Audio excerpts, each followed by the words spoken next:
Good morning, good morning, good morning. This is Thomas Taylor III coming to you live once again. Before I get started, I just want to say thank you to all those who sent me a phone call, called me, or sent me a text message and left me a nice comment on my Facebook regarding my first Facebook Live. So I really appreciate it. So this morning, I want to talk to you a little bit more about His power in the name as well as belief. So a little bit about my story is I grew up in New York all my life as Thomas Searles. I met my father one time. The first time I met him was in June of 1985. Myself and my cousin Anthony went to his job. We spoke to him. He said, "Hey, I'm Thomas. I'm Thomas." We exchanged a few words. He gave me a couple of dollars, and that was it. Fast forward, I moved to Atlanta, Georgia. And actually, with the help of a good friend of mine, Mr. Steve Williams, I reconnected with my father.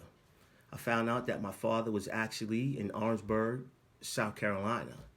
So I took my family out there and I met my father. I introduced my father to my family. Actually, I met my grandfather for the first time. I met aunts and uncles that I never knew. So it was a interesting event. Because when I actually went and reconnected with my father after 20 years, I found out that my father's name was actually Thomas Taylor Jr.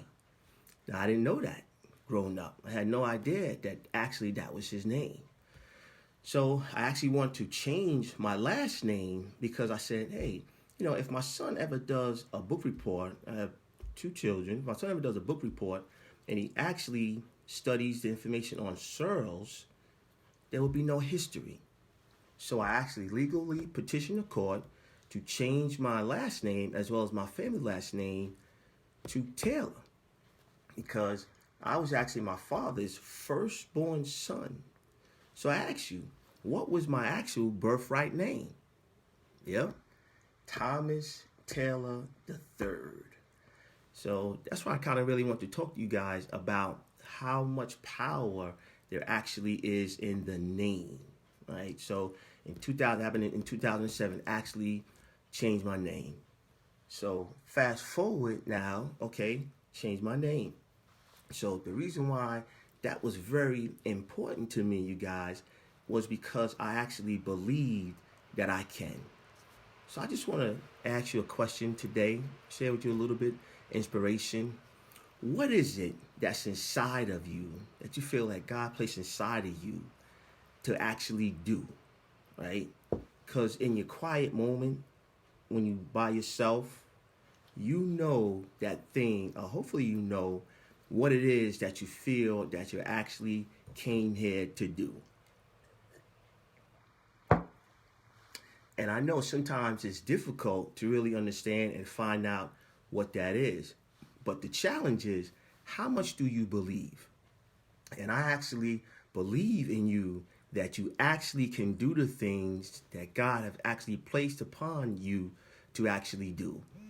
Why? Because I know that He would not actually give you the destiny in terms of the vision if He did not provide the provision for you. So I'm going to tell you a story about belief.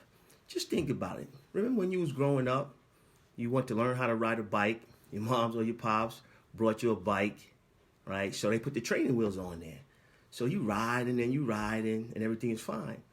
But then you start to look around and you see that other young kids in the neighborhood actually are not riding with training wheels. So what do you say?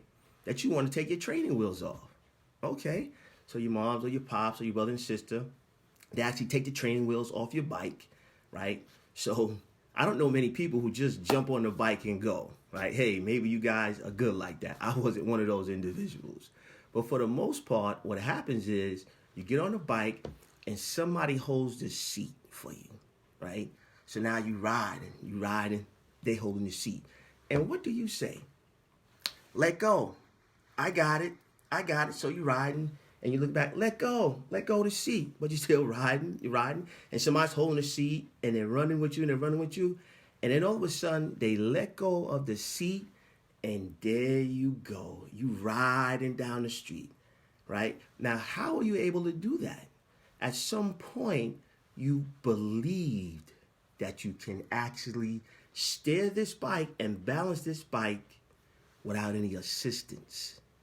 So I ask you, what happened to that innocence when we was a child? We believed so much that we can, right? But then sometimes life happens to us and all of a sudden our belief changes. So I'm asking you, if you don't believe those things that I know that God has placed inside of you to do, use my belief until you get your own, right? Utilize my belief in you that you actually can do it until you get your own. Use me as an individual that's holding on the bike, right? I hold on until you actually believe it yourself. And then things start to change for you in life. My coach says to me, he says, Thomas, you got to understand, excuse me, that money follows movement. And what he's saying is actually start to move, right? By enhancing your belief and moving towards the things that I know that you are destined to do. So I don't want to take up a whole lot of time this morning, but I just want to encourage you to believe, right? Because at the end of the day, that's the only thing that matters. How much do you believe that you actually can do the things that God has placed inside of you to do? I believe in you, and I implore you to go ahead and put yourself in a position where, just think about when you was little, when you was riding that bike. There was nothing in the world that was going to stop you from learning how to ride that bike because your belief was at an all-time high. My name is Thomas Taylor III. I will continue to do these lives for the month of February on Sundays, Tuesdays, as well as Thursdays. So until then, keep up the good work. Appreciate your time.